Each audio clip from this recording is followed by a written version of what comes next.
ರಸ್ತೆ ಮಧ್ಯೆ ಎರ್ರಾಬಿರ್ರಿ ನುಗ್ಗಿದ ಲ್ಯಾಂಬೋರ್ಗಿನಿ ಕಂಡು ಸವಾರರು ಶಾಕ್. ರ್ಯಾಶ್ ಡ್ರೈವ್ ಮಾಡಿದ ಬಸ್ ಚಾಲಕನಿಗೆ ಮಹಿಳೆ ತರಾಟೆ. ಅಕ್ರಮ ಮರಳು ದಂಧೆಕೋರರ ವಿರುದ್ಧ ಜೆಡಿಎಸ್ ಶಾಸಕಿ ಸಮರ. ಇದರ ಜೊತೆಗೆ ಮತ್ತಷ್ಟು ಸುದ್ದಿಗಳನ್ನು ನೋಡೋಣ ಕರ್ನಾಟಕ ಟಾಪ್ 20ಯಲ್ಲಿ. ಅಕ್ರಮ ಬಾಂಗ್ಲಾ ವಾಸಿಗಳು ಬೆಂಗಳೂರಿನಲ್ಲಿ ರಾಜಾರೋಷವಾಗಿ ಬದುಕುತ್ತಿದ್ದಾರೆ ಅನ್ನೋದು ಪಬ್ಲಿಕ್ ಟಿವಿ ರಿಯಾಲಿಟಿ ಚೆಕ್ನಲ್ಲಿ ಬಯಲಾಗಿದೆ. ಬೆಂಗಳೂರಿನ ಕೆಆರ್ಪುರಂನ ಶಾಂತಿ ಲೇಔಟ್ನಲ್ಲಿ ನಕಲಿ ದಾಖಲೆ ಬಳಸಿ ಸಾವಿರಾರು ಬಾಂಗ್ಲಾ ವಲಸಿಗರು ಅಕ್ರಮವಾಗಿ ಬದುಕುತ್ತಿದ್ದಾರೆ. ಆಧಾರ್ ಕಾರ್ಡ್, ಕರೆಂಟ್ ಕನೆಕ್ಷನ್ ಕೂಡ ಇದೆ. ಅಷ್ಟೇ ಅಲ್ಲದೆ ಅಸ್ಸಾಂ ಹಾಗೂ ಕೋಲ್ಕತ್ತಾದವರ ಶೆಡ್ಗಳು ಕೂಡ ಅಲ್ಲಲ್ಲಿ ಇವೆ. ಇನ್ನು ಪಬ್ಲಿಕ್ ಟಿವಿ ಜೊತೆ ಮಾತನಾಡಿರುವ ಬಾಂಗ್ಲಾ ಮೂಲದ ವಿರುದ್ಧ 3,000 ಹಣ ಕೊಟ್ಟು ನಕಲಿ ಆಧಾರ್ ಕಾರ್ಡ್ ಮಾಡಿಸಿಕೊಂಡಿರೋದಾಗಿ ಬಾಯ್ಬಿಟ್ಟಿದ್ದಾನೆ. ಮತ್ತೊಬ್ಬ ಬಾಂಗ್ಲಾ ಪ್ರಜೆ ಕನ್ನಡದಲ್ಲೇ ಮಾತನಾಡಿ ಅಚ್ಚರಿ ಮೂಡಿಸಿದ್ದಾನೆ. ಇಲ್ಲಿ ಇವರ ಕಿರಿಕ್ ಒಂದೊಂದಲ್ಲ.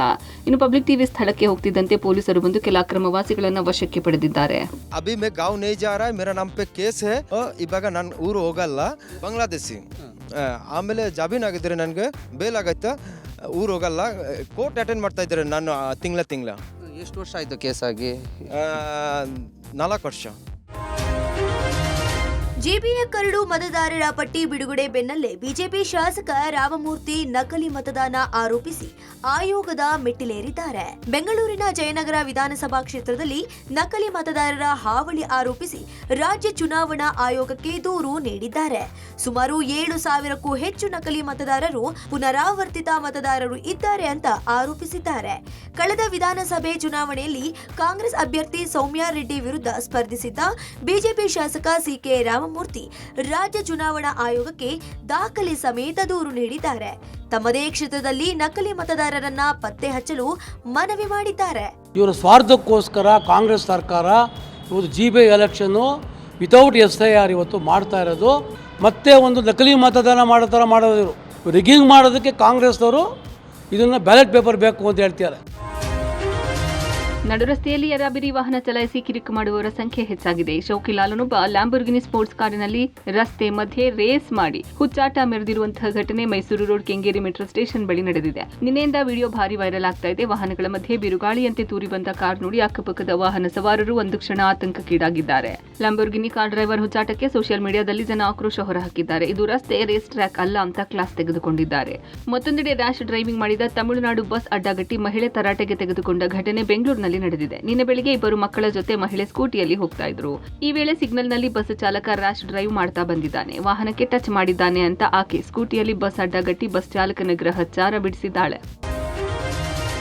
ಜಿಬಿಎ ಹಾಗೂ ಸ್ಥಳೀಯ ಚುನಾವಣೆಗಳನ್ನ ಬ್ಯಾಲೆಟ್ ಪೇಪರ್ ಮೂಲಕ ನಡೆಸುವ ರಾಜ್ಯ ಚುನಾವಣಾ ಆಯೋಗದ ನಿರ್ಧಾರವನ್ನ ಬಿಜೆಪಿ ನಾಯಕರು ಖಂಡಿಸಿದ್ದಾರೆ. ದಶಕಗಳ ಪ್ರಗತಿಯನ್ನ ಹಳ್ಳ ಹಿಡಿಸುವ ಕೆಲಸವನ್ನ ರಾಜ್ಯ ಸರ್ಕಾರ ಮಾಡ್ತಿದೆ ಅಂತ ಹೇಳಿ ಕೇಂದ್ರ ಸಚಿವ ಪ್ರಹ್ಲಾದ್ ಜೋಶಿ ಟ್ವೀಟ್ ಮೂಲಕ ಕಿಡಿಕಾರಿದ್ದಾರೆ. ಹೈಕಮಾಂಡ್ ಮೆಚ್ಚಿಸೋದಕ್ಕೆ ಬ್ಯಾಲೆಟ್ ಪೇಪರ್ ಬಳಸಲು ಒಪ್ಪಿರೋದು ನಾಚಿಕೆಗೇಡಿನ ಸಂಗತಿ ಅಂತ ಹೇಳಿದ್ದಾರೆ.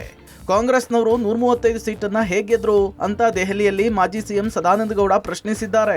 ಪ್ರಪಂಚದಲ್ಲಿ ಎಲ್ಲರೂ ಕೂಡ EVM ಬಳಕೆ ಮಾಡ್ತಿದ್ದಾರೆ, ಇವರು ಶಿಲಾಯುಗಕ್ಕೆ ಹೋಗ್ತೀವಿ ಅಂತಿದ್ದಾರೆ ಅಂತ MLC ರವಿಕುಮಾರ್ ವಾಕ್ಪ್ರಹಾರ ನಡೆಸಿದ್ದಾರೆ. ನಮ್ಮ ವಿಧಾನಸಭಾ ಚುನಾವಣೆ ಯಾವುದರಲ್ಲಿ ನಡೀತು? ಅವರು ಇವತ್ತು ಹೇಳ್ತಾರಲ್ಲ 135 ಸೀಟು ಗೆದ್ದಿದ್ದೀವಿ, ಈಗ 140 ಸೀಟು ಗೆದ್ದಿದ್ದೀವಿ ಅಂತ ಹೇಳಿ. ಯಾವುದರಲ್ಲಿ ಗೆದ್ದಿರೋದು? ಹಾಗಾದರೆ ಆ ಬ್ಯಾಲೆಟ್ ಪೇಪರು ಯೂಸ್ ಮಾಡದ ಕಾರಣ ಅವರಿಗೆ ನಷ್ಟ ಆಯ್ತಾ, ಲಾಭ ಆಯ್ತಾ? ಇದನ್ನು ಅವರು ಪ್ರಶ್ನೆ ಮಾಡಬೇಕು. ಅತ್ಯಂತ ಘೋರವಾಗಿರ್ತಕ್ಕಂಥ ಖಂಡನೀಯ ವಿಚಾರ. ಈಗ ಇವತ್ತು ಟೆಕ್ನಾಲಜಿ ಯುಗದಲ್ಲಿದ್ದೇವೆ, ತಂತ್ರಜ್ಞಾನ ಯುಗದಲ್ಲಿದ್ದೇವೆ, ವಿಜ್ಞಾನದ ಯುಗದಲ್ಲಿದ್ದೇವೆ. ಹೆಚ್ಚೆಚ್ಚು ಪಾರದರ್ಶಕವಾಗಿರ್ತಕ್ಕಂಥ, ಹೆಚ್ಚೆಚ್ಚು ವೇಗವಾಗಿ ಹೋಗ್ತಕ್ಕಂಥ ಈ ಯುಗದಲ್ಲಿ ಇಡೀ ಪ್ರಪಂಚವೇ ಇವತ್ತು EVM ಮಷಿನ್ಗಳನ್ನು ಬಳಕೆ ಮಾಡ್ತಾ ಇದೆ ಚುನಾವಣೆ ಮತದಾನಕ್ಕೆ. ಆದರೆ ಇವರು ನಾವು ಮತ್ತೆ ಪುರಾತನ ಯುಗಕ್ಕೆ ಹೋಗ್ತೀವಿ, ಶಿಲಾಯುಗಕ್ಕೆ ಹೋಗ್ತೀವಿ ಅಂತಂದರೆ ಭಾಳ ಖಂಡನೀಯವಾಗಿರ್ತಕ್ಕಂಥ ವಿಚಾರ. ಬಳ್ಳಾರಿ ಬ್ಯಾನರ್ ಗಲಭೆ ಕೇಸ್ನಲ್ಲಿ ಬಂಧನಕ್ಕೆ ಆಗ್ರಹಿಸಿದ್ದ ಬಿಜೆಪಿ ನಾಯಕರಿಗೆ ಶಾಸಕ ನಾರಾ ಭರತ್ ರೆಡ್ಡಿ ತಿರುಗೇಟು ಕೊಟ್ಟಿದ್ದಾರೆ. ವಾಲ್ಮೀಕಿ ಪುತ್ಥಳಿ ಅನಾವರಣ ಕಾರ್ಯಕ್ರಮ ಮುಗಿಯುವವರೆಗೂ ನಾನು ಏನೂ ಮಾತಾಡಲ್ಲ ಎಂದಿದ್ದಾರೆ. ಬಿಜೆಪಿಯವರು ಏನೇ ಮಾತಾಡಿದ್ರೂ ನಾನು ಮಾತಾಡಲ್ಲ, ವಾಲ್ಮೀಕಿ ಅಜ್ಜನ ಕಾರ್ಯಕ್ರಮ ಮುಗಿಲಿ, ಆಮೇಲೆ ಎಲ್ಲಾ ಪ್ರಶ್ನೆಗಳಿಗೂ ಸಮಾಧಾನವಾಗಿ ಉತ್ತರ ಕೊಡ್ತೀನಿ ಎಂದಿದ್ದಾರೆ. ಶಾಸಕ ನಾರಾ ಭರತ್ ರೆಡ್ಡಿ ಬಂಧನಕ್ಕೆ ಆಗ್ರಹಿಸಿದ್ದ ಬಿಜೆಪಿ ನಾಯಕರು 17ನೇ ತಾರೀಕು ಬೃಹತ್ ಸಮಾವೇಶ ನಡೆಸಿದ್ರು. ಭರತ್ ರೆಡ್ಡಿ ಬಂಧನ ಆಗ್ಬೇಕು, ಪ್ರಕರಣ ಸಿಬಿಐಗೆ ಕೊಡಬೇಕು ಅಂತ ಆಗ್ರಹಿಸಿದ್ರು. ಇದ್ಯಾವುದಕ್ಕೂ ಭರತ್ ರೆಡ್ಡಿ ಪ್ರತಿಕ್ರಿಯೆ ನೀಡಿಲ್ಲ. ಅಜ್ಜನ ಕಾರ್ಯಕ್ರಮ ಆದಮೇಲೆ ವಾಲ್ಮೀಕಿ ಅಜ್ಜನ ಕಾರ್ಯಕ್ರಮ ಆದಮೇಲೆ ಎಲ್ಲರಿಗೂ ಎಲ್ಲ ಪ್ರಶ್ನೆಗಳಿಗೂ ಸಮಾಧಾನವನ್ನು ಕೊಡ್ತೀನಿ. ಪ್ರಶ್ನೆಗಳಿಗೆ ಸವಾಲುಗಳೆಲ್ಲ ಲೆಕ್ಕಕ್ಕಿಡಲ್ಲ. ಅಕ್ರಮ ಮರಳು ದಂಧೆಕೋರರು ಮನೆಗೆ ಬಂದು ಬೆದರಿಕೆ ಹಾಕಿದ್ದಾರೆ ಎಂದು ಆರೋಪಿಸಿ ಶಾಸಕಿ ಕರೆಮ್ಮ ನಾಯಕ್ ಡಿಸಿ ಹಾಗೂ ಎಸ್ಪಿಗೆ ದೂರು ನೀಡಿದ್ದಾರೆ.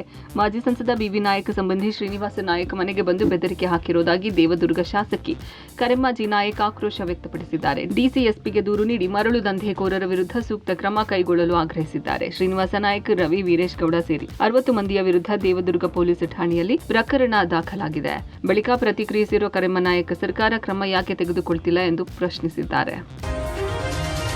ಫೈನಾನ್ಸ್ ಹಾವಳಿಯ ವಿರುದ್ಧ ಧ್ವನಿ ಎತ್ತಿದ ಯುವಕನನ್ನ ಬರ್ಬರವಾಗಿ ಹತ್ಯೆ ಮಾಡಿದ ಘಟನೆ ಮೈಸೂರಿನ ಉದಯಗಿರಿಯಲ್ಲಿ ನಡೆದಿದೆ. 26 ವರ್ಷದ ಯುವಕ ಶಹಬಾಜ್ನನ್ನ ಚಾಕುವಿನಿಂದ ಇರಿದು ಹತ್ಯೆಗೈಯಲಾಗಿದೆ. ಜುಬೇರ್ ಹಾಗೂ ಗ್ಯಾಂಗ್ ತಡರಾತ್ರಿ ಮನಬಂದಂತೆ ಚಾಕುವಿನಿಂದ ಇರಿದು ಕೊಂದಿದ್ದಾರೆ. ಕೊಲೆಯಾದ ಶಹಬಾಜ್ ಹಾಗೂ ಆರೋಪಿಗಳು ಗೌಸಿಯಾ ನಗರದ ನಿವಾಸಿಗಳು ಅನ್ನೋದು ಗೊತ್ತಾಗಿದೆ. ಗೌಸಿಯಾ ನಗರದಲ್ಲಿ ವೆಲ್ಡಿಂಗ್ ಶಾಪ್ ಅನ್ನು ಇಟ್ಕೊಂಡಿದ್ದ ಮೃತ ಶಹಬಾಜ್ ಫೈನಾನ್ಸ್ ಹಾವಳಿಯ ವಿರುದ್ಧ ಪೊಲೀಸ್ ಠಾಣೆಗೆ ದೂರು ಕೊಟ್ಟಿದ್ರು. ಇದೇ ಕಾರಣಕ್ಕೆ 4 ತಿಂಗಳ ಹಿಂದೆ ಶಹಬಾಜ್ ಅಂಗಡಿ ಮುಂದೆ ಬಂದು ಗಲಾಟೆ ಮಾಡಿದ್ದ. ಆರೋಪಿಗಳು ನಿನ್ನೆ ರಾತ್ರಿ ಅಟ್ಯಾಕ್ ಮಾಡಿದ್ದಾರೆ. ಸ್ಥಳದಲ್ಲಿಯೇ ತಲೆ, ಎದೆ, ಕತ್ತು, ಹೊಟ್ಟೆಗೆ ಚಾಕುವಿನಿಂದ ಭೀಕರವಾಗಿ ಇರಿದು ಹತ್ಯೆಗೈದಿದ್ದಾರೆ. ದಾಳಿ ವೇಳೆ ಮೃತ ಶಹಬಾಜ್ ತಮ್ಮ ತಪ್ಪಿಸಿಕೊಂಡಿದ್ದಾನೆ. ಸ್ಥಳದಲ್ಲಿ ನರಳಾಡ್ತಾ ಇದ್ದ ಯುವಕನನ್ನು ನೋಡಿದ ಸ್ಥಳೀಯರು ತಕ್ಷಣವೇ ಆಸ್ಪತ್ರೆಗೆ ಕರೆದೊಯ್ದಿದ್ದಾರೆ. ಆದರೆ ಚಿಕಿತ್ಸೆ ಫಲಿಸದೆ ಆಸ್ಪತ್ರೆಯಲ್ಲಿ ಶಹಬಾಜ್ ಸಾವನ್ನಪ್ಪಿದ್ದಾನೆ. ಕೊಲೆಯ ಬಳಿಕ ಆರೋಪಿಗಳು ತಲೆಮರೆಸಿಕೊಂಡಿದ್ದು, ಆರೋಪಿಗಳಿಗಾಗಿ ಪೊಲೀಸರು ತಲಾಶ್ ನಡೆಸಿದ್ದಾರೆ. ಮಂತ್ರಾಲಯಕ್ಕೆ ತೆರಳುತ್ತಿದ್ದ ಖಾಸಗಿ ಸ್ಲೀಪರ್ ಕೋಚ್ ಬಸ್ ಅಪಘಾತಕ್ಕೀಡಾಗಿ ಓರ್ವ ಸಾವನ್ನಪ್ಪಿದ್ದಾನೆ. ಚಿಕ್ಕಬಳ್ಳಾಪುರ ತಾಲೂಕಿನ ಅಗಲಗುರ್ಕಿ ಗ್ರಾಮದ ಬಳಿಯ ರಾಷ್ಟ್ರೀಯ ಹೆದ್ದಾರಿ 44ರಲ್ಲಿ ಮಧ್ಯರಾತ್ರಿ 1 ಗಂಟೆ ಸುಮಾರಿಗೆ ಬಸ್ ಕಂಟೈನರ್ ಟ್ರಕ್ಗೆ ಡಿಕ್ಕಿ ಹೊಡೆದಿದೆ. ಘಟನೆಯಲ್ಲಿ ಓರ್ವ ಸಾವನ್ನಪ್ಪಿದ್ದು 12 ಮಂದಿ ಗಾಯಗೊಂಡಿದ್ದಾರೆ. ಗಾಯಾಳುಗಳಲ್ಲಿ 2 ಸ್ಥಿತಿ ಗಂಭೀರವಾಗಿದ್ದು ಹೆಚ್ಚಿನ ಚಿಕಿತ್ಸೆಗಾಗಿ ಬೆಂಗಳೂರಿನ ವಿಕ್ಟೋರಿಯಾ ಆಸ್ಪತ್ರೆಗೆ ರವಾನೆ ಮಾಡಲಾಗಿದೆ. ಹೊಸ ಬೈಕುಗಳನ್ನು ಹೊತ್ತು ಹೈದರಾಬಾದ್ ಕಡೆಗೆ ಸಾಗುತ್ತಿದ್ದ ಕಂಟೈನರ್ ಲಾರಿಗೆ ಹಿಂಬದಿಯಿಂದ ಖಾಸಗಿ ಬಸ್ ಡಿಕ್ಕಿ ಹೊಡೆದಿದೆ. ಅಪಘಾತದ ಸ್ಥಳಕ್ಕೆ ಎಸ್ಪಿ ಕುಶಾಲ್ ಚೌಕ್ಸಿ ಸೇರಿದಂತೆ ಚಿಕ್ಕಬಳ್ಳಾಪುರ ಪೊಲೀಸರು ಭೇಟಿ ನೀಡಿ ಪರಿಶೀಲನೆ ನಡೆಸಿದ್ದಾರೆ. ಇನ್ನು ಅಪಘಾತದ ರಭಸಕ್ಕೆ ಬಸ್ನ ಮುಂಭಾಗ ಸಂಪೂರ್ಣ ನಜ್ಜುಗುಜ್ಜಾಗಿದೆ.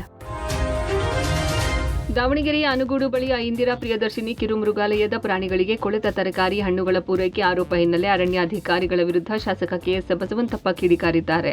ಕಳೆದ 3 ದಿನಗಳಲ್ಲಿ 4 ಚುಕ್ಕಿ ಜಿಂಕೆ ಸಾವನ್ನಪ್ಪಿದ್ದವು. ಇಂದು ಮೃಗಾಲಯಕ್ಕೆ ಭೇಟಿ ನೀಡಿ ಪರಿಶೀಲನೆ ನಡೆಸಿದ ಶಾಸಕ ಕೆಎಸ್ ಬಸವಂತಪ್ಪ ಆಕ್ರೋಶ ಹೊರಹಾಕಿದ್ದಾರೆ. ಸರ್ಕಾರದಿಂದ ಅನುದಾನ ಬರ್ತಾ ಇದೆ, ಆದರೂ ಪ್ರಾಣಿಗಳಿಗೆ ಆಹಾರ ನೀಡುತ್ತಿಲ್ಲ. ಇಂತಹ ಕೊಳೆತ ತರಕಾರಿ ನೀಡಿದ್ರೆ ರೋಗ ಬರದೆ ಮತ್ತೇನು ಆಗುತ್ತೆ? 10 ವರ್ಷದಿಂದ 2 ಕಾಡು ಕೋಳಿಗಳಿವೆ. ಮೊಟ್ಟೆ ಹಾಗೂ ಮರಿಗಳು ಮಾಯವಾಗುತ್ತಿವೆ ಅಂತಲೂ ಗುಡುಗಿದ್ದಾರೆ. ಇನ್ನು ಜಿಂಕೆಗಳಿಗೆ ಯಾವ ವೈರಸ್ ತಗುಲಿದೆ ಎಂಬ ಬಗ್ಗೆ ಹಿರಿಯ ಪಶುವೈದ್ಯಾಧಿಕಾರಿ ಸತೀಶ್ ಮಾಹಿತಿ ನೀಡಿದ್ದಾರೆ.